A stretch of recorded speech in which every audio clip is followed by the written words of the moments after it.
Hello, Ted. Hello, you from Ukraine. I'm very glad to meet you and see you. Well, I'm very glad to be able to talk to you over this wonderful invention of Zoom. It's great. Ted, I know that you have made several trips around the world on your bike. Could you Yes. tell me what prompted you to go on your very first trip around the world? Curiosity, really just curiosity. It was maybe a bit stronger than that word. I felt, uh, I began to feel very foolish because I was already 42 years old, and no, I wasn't. Was I 40? Yes, 42 years old, and I hadn't seen very much of the world, and it seemed stupid, stupid to be on this earth and not to to know something more about it. So that was really the basic reason, and then at the same time, then everything else followed really from that. I wanted to go around the world, and then I had to find a way to do it, and it seemed like the motorcycle was the best way. Tell me, please, did you take your camera with you on that very first trip around the world? Yeah, I had I was never a photographer. I think you know that. I used to take pictures on holiday with a box brownie. It was called. It was really almost just a pinhole camera. It was nothing. So the cameras that I'd been using were nothing at all.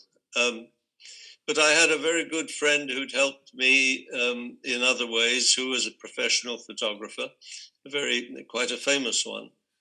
And I asked him what would be the best thing to take pictures. I didn't think of the pictures as being very important.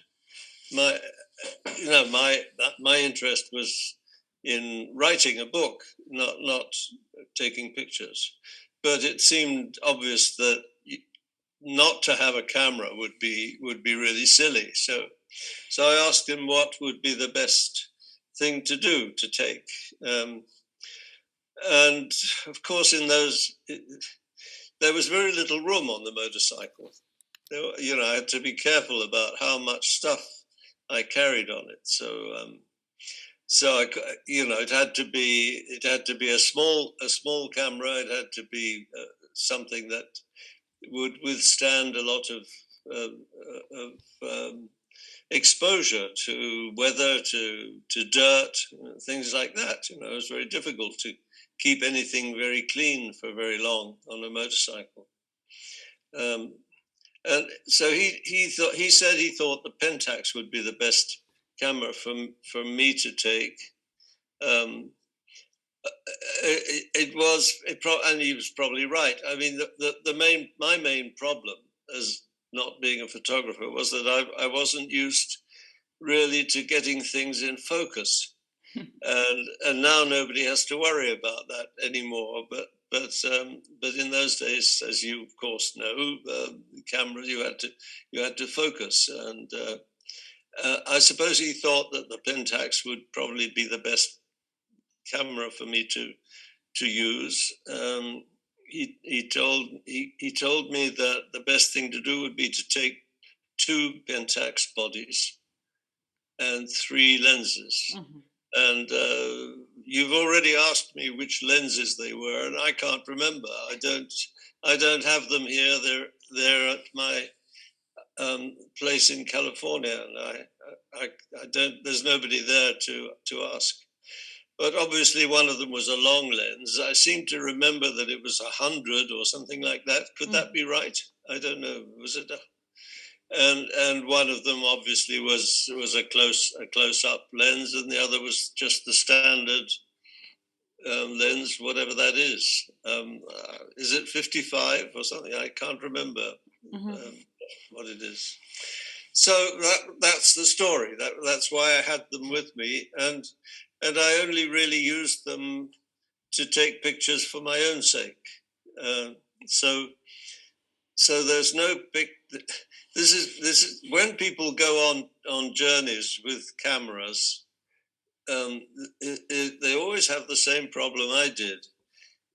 If something is happening that's interesting and you're going to write about it, you can't be taking pictures at the same time as it's happening, because you're interacting with people, or you're watching animals and you're on a motorcycle. You can't stop.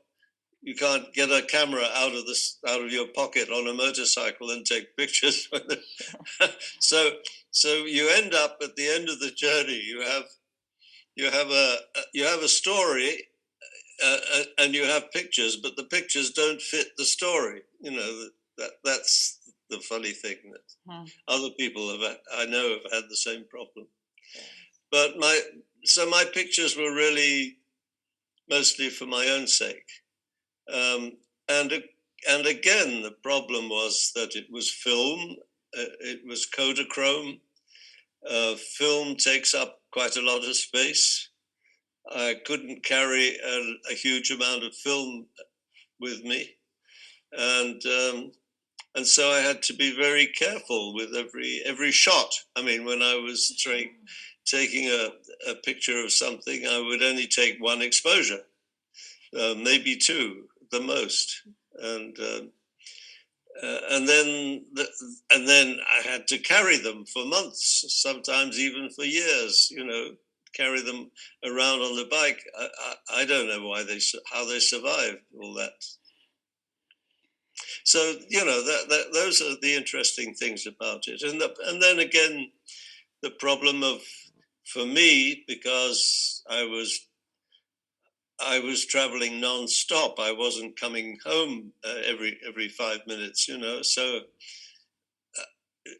the problem was how to get them back to England, and sometimes I was lucky, and sometimes I lost a lot of film. I lost from when I tried to send some pictures back from Lima in Peru on an airliner. They disappeared. So a lot of lovely pictures all gone. That's very, very terrible. That must have happened to you when you lose film, because that's a whole chunk of my journey disappeared, in terms of pictures. Do you remember that story? Why it disappeared? It's disappeared. I don't know. I gave it to the pilot of an airliner that was flying back to London from Lima, and should have been fine. But the trouble is, I didn't know that they had disappeared until a long time afterwards. So I had no way to check up on it. It was all too late. Yeah, I read your introduction to your photo book, and you wrote, yes, about we talk about that. We talk now. Sometimes I ran out of film. Sometimes I just couldn't be bothered to take pictures, and sometimes it was just too damn difficult. Yes, it's very interesting. And the second story you wrote about.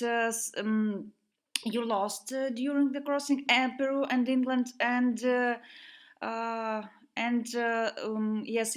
Some of your photos were stolen by Brazilian federal police. Do you remember that story? Right. Tell me, please. Yes, because they thought I was a terrorist or something like that. They didn't know what I was doing, and when the police don't know what you're doing, the best thing to do is to lock you up. I think that's the attitude. So they just locked me up to keep me out of the way, in case I was, and they didn't like me taking pictures.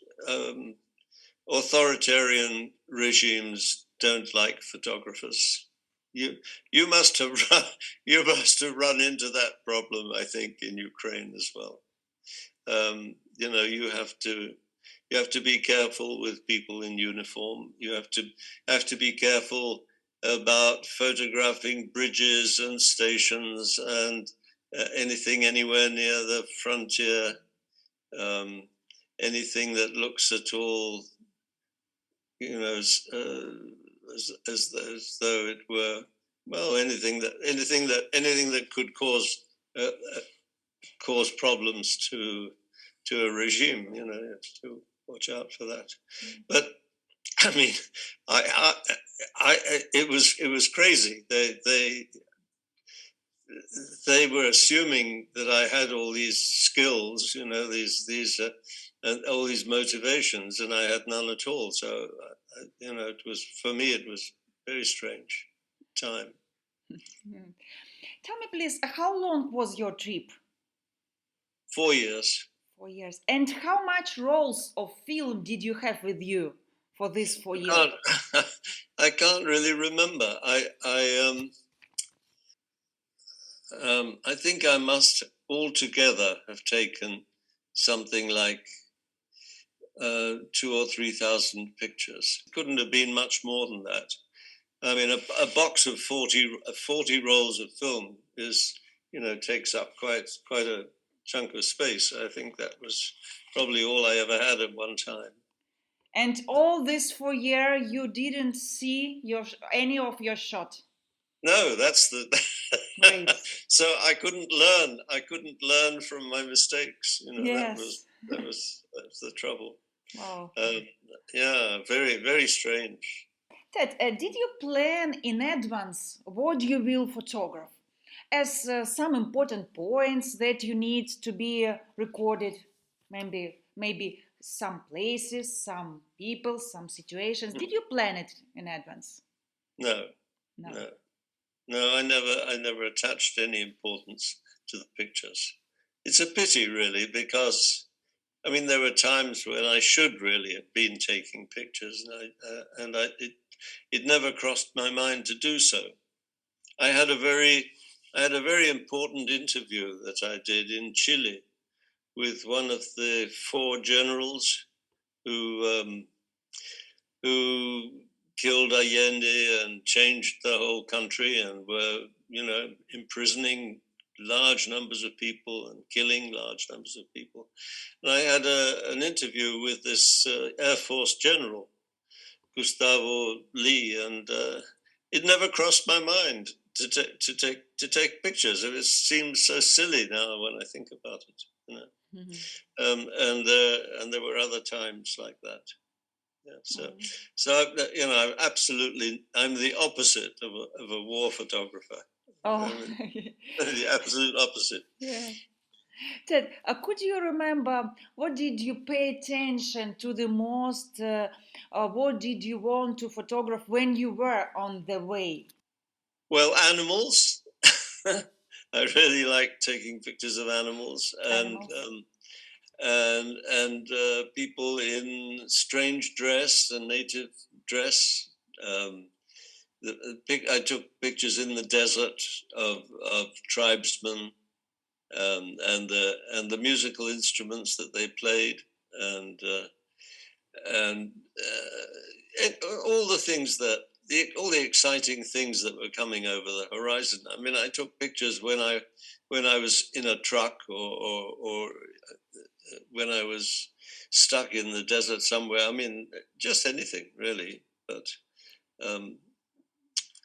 I can't think that there was any special guiding influence at all. I didn't have a particular reason for taking pictures. It was just whatever seemed interesting to me. You know, I saw several photos in your book. I very like these photos when your bike stay there, you know, very atmospheric photo with your bike near the some wall or near some trees. Very interesting. It's interesting that you like those because today, of course, a lot of people on motorcycles travel around and they take pictures, but they always find somebody else to take their picture so they can be with the motorcycle. They always want to be in the picture with the bike, you know. But I never had anybody to to take my picture. And the only time I took a picture of myself and the bike is the picture that you see on the cover of the book, and it's probably the best picture I ever took. It's worth thousands and thousands of pounds to me, that picture, because it's become like an icon of for me. It's just an invaluable picture, but it's one of the very few. I've only got about maybe 2 or 3 pictures that show me and the motorcycle together. Otherwise, it's always the bike. And I'm glad that you like the pictures of the bike sitting up on the mountain there.